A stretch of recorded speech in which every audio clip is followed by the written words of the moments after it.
Olá, boa noite. Alimentos de uma escola municipal jogados no lixo em Sinop. Ainda que seja uma situação passada e pontual, trago para todo o estado para reforçar ao eleitor que a corrida pelas prefeituras já começaram. Daqui em diante, preste muito mais atenção aos fatos.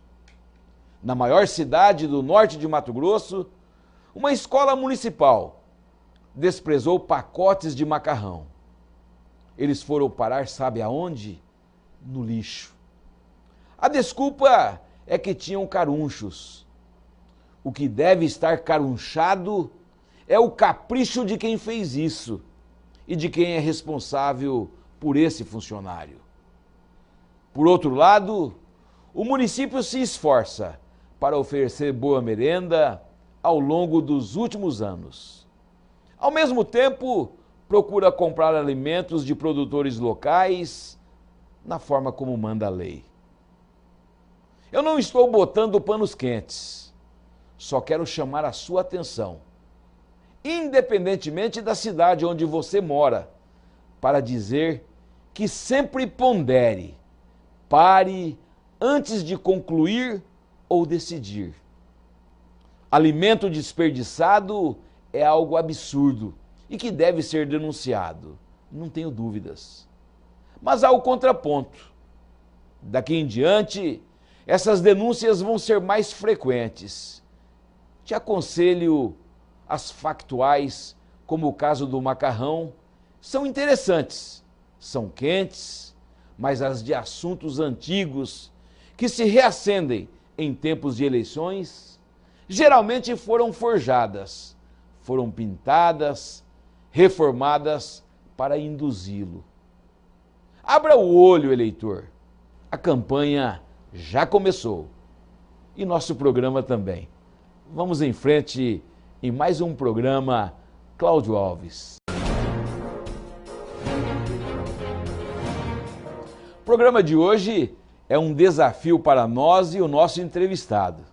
O professor Feliciano Llanos Azuaga está aqui para analisarmos o estado do ponto de vista da economia e levar a você a compreender o que podem ser bons negócios para os próximos anos.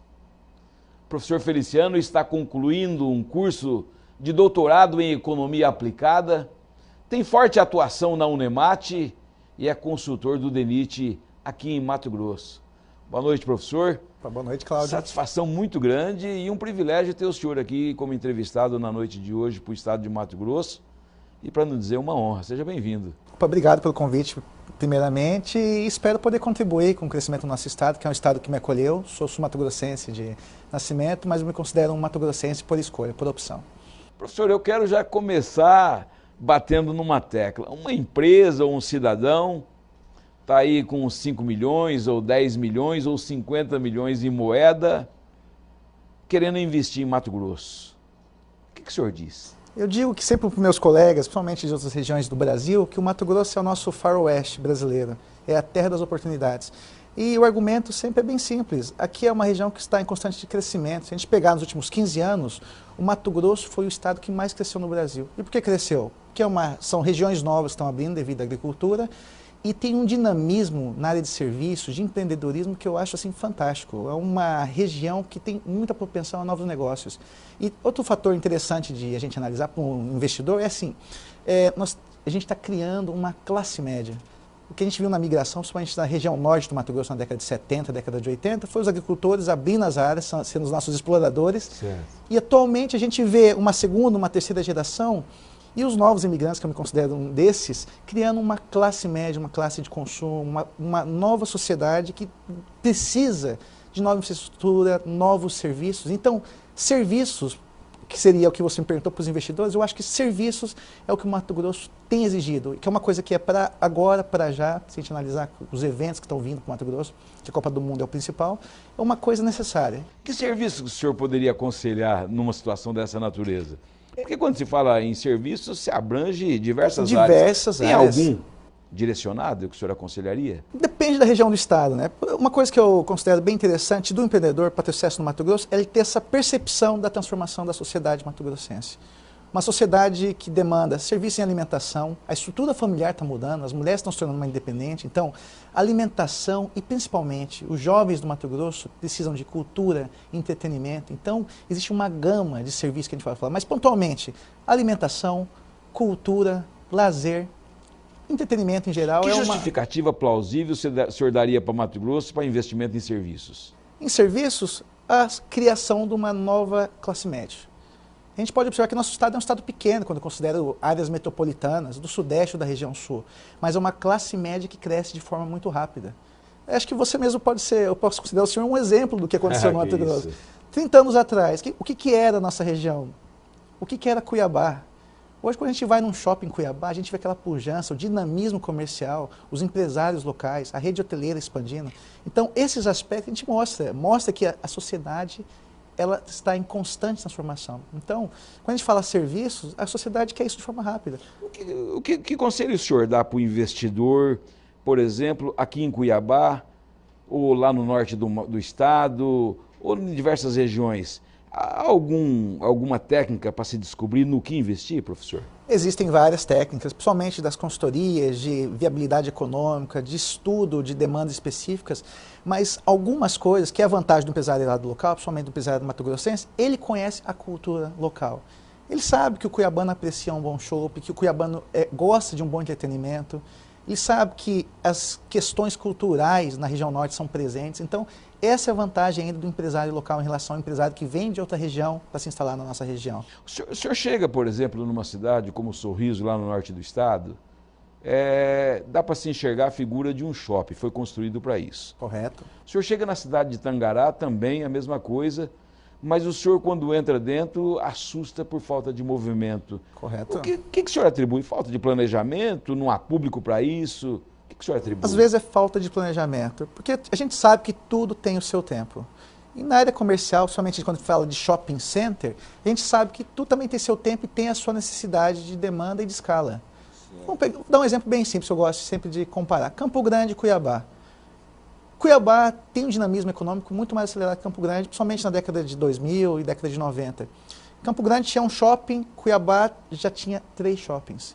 Mas é o dinamismo da região específica, é um eixo, é um ponto de transporte logístico, é uma grande quantidade de imigrantes, é um dinamismo comercial um pouco diferente. Então, o empresário tem que ter essa percepção. Cidades de médio porte na região norte do Mato Grosso. Às vezes a cidade é extremamente rica, que é o caso de Lucas, Mutum, Primavera, Sapezal, mas para alguns tipos de serviços, aí eu vou dar um exemplo bem simples. Para ter cinema, para ter grandes universidades e para ter teatro, eu tenho que ter uma escala mínima para o empreendimento acontecer. Eu não vou querer colocar um shopping de 300 lojas numa cidade de 80 mil habitantes. Entendi. Ou de 100 lojas numa cidade de 100 mil habitantes. Agora a gente observa a Constituição no Mato Grosso, Rondonópolis, Sinop, a formação de polos de consumo. A região sul, Rondonópolis absorve esse polo de consumo das regiões daquela região, Primavera e região, e a região norte se concentra em Sinop. E por que eu afirmo isso? A gente observar como que Sinop se transformou num polo de serviços e um polo educacional e na área de saúde também. Como Cuiabá também absorve toda aquela população da Baixada Cuiabana. Professor, qual a relação, no caso, entre a prestação de serviço e, vamos citar, por exemplo, a agricultura? Eu gosto de falar com um economista aqui, a gente sabe que a agricultura é extremamente importante, mas uma coisa que eu dou um exemplo para ficar mais claro para o telespectador, imagina um motor. O motor é a área de serviços. Tipo assim, o grande montante de renda gerada na economia do nosso estado é serviços. 2/3, não vou precisar agora, mas 2/3 é serviço que gera renda. Por exemplo, nós somos da área de serviços. O engenheiro agrícola é da área de serviços. Mas a gasolina desse motor é agricultura. Se a gasolina é boa, o motor funciona bem. Quer dizer, o motor ele depende dessa base agrícola.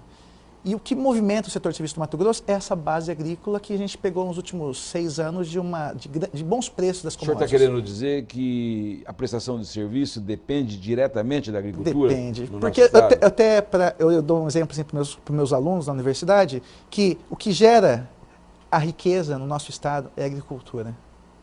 Agora, o que distribui a riqueza são serviços. Olha que interessante, O que cria classe média é serviço. São os advogados, são os médicos, são os profissionais liberais, são os consultores. Isso é classe média que é criado. Mas um agricultor pode virar um prestador de serviço? Isso é uma pergunta que eu falo, né? Eu até hoje nem falo que o nosso agricultor é um agricultor extremamente moderno.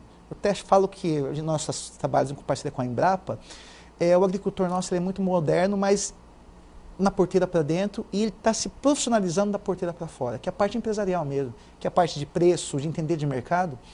E alguns agricultores têm essa facilidade de fazer a transição.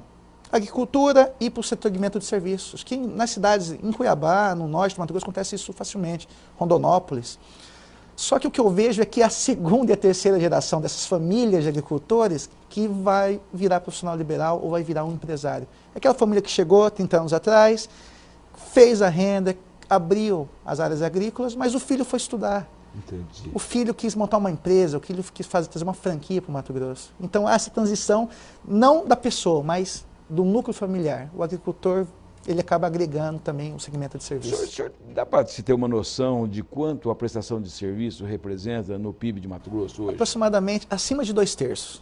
Tá? Se eu pegar lá os dados das contas do estado do Mato Grosso, a gente vai ver que a grande parte da geração da renda do Mato Grosso é serviço. A gente tem uma impressão assim, que no montante é agricultura, mas não. Mas como eu expliquei, a base é agricultura. Se a agricultura vai mal, o motor não funciona. O senhor vê o governo preocupado com a questão da prestação de serviço no estado? O governo, eu sempre argumento que o que gera renda, produto, emprego, trabalho, são os empresários. O governo tem que dar base. Se o governo não dá base, o empresário ele é muito dinâmico, ele não depende do governo. O que eu vejo, às vezes, é que um empresário nosso ele é extremamente moderno e, às vezes, a estrutura governamental não acompanha. Ele tenta fugir disso, mas isso atrapalha. O governo poderia ajudar muito mais do que ele ajuda, às vezes. Vou dar um exemplo bem simples, qualquer empresário que está escutando sabe isso, burocracia. Verdade. Burocracia, excesso de papelada, demora de trâmites públicos. Para o agricultor lá da nossa região norte do Mato Grosso, a demora e a falta de a gente ter uma visão de longo prazo sobre a questão das licenças ambientais. Ele começa um processo que nunca sabe quando vai acabar o processo ambiental. Dificulta o investimento. Um empresário, que eu chamo de empresário rural, como é que eu vou entrar no negócio se eu tenho extrema incerteza envolvida nesse negócio? Essa é a minha ideia de papel do governo. Criar uma estrutura que facilite o empresário. A gente usa um conceito internacional que é de business friendly. O governo tem que auxiliar o empresário. Que ele gera renda. O que gera renda é a empresa, não é governo. Ok.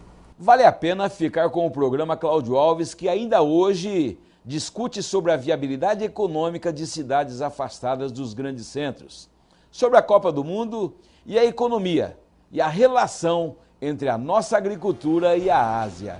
Voltamos já. Fique com a gente.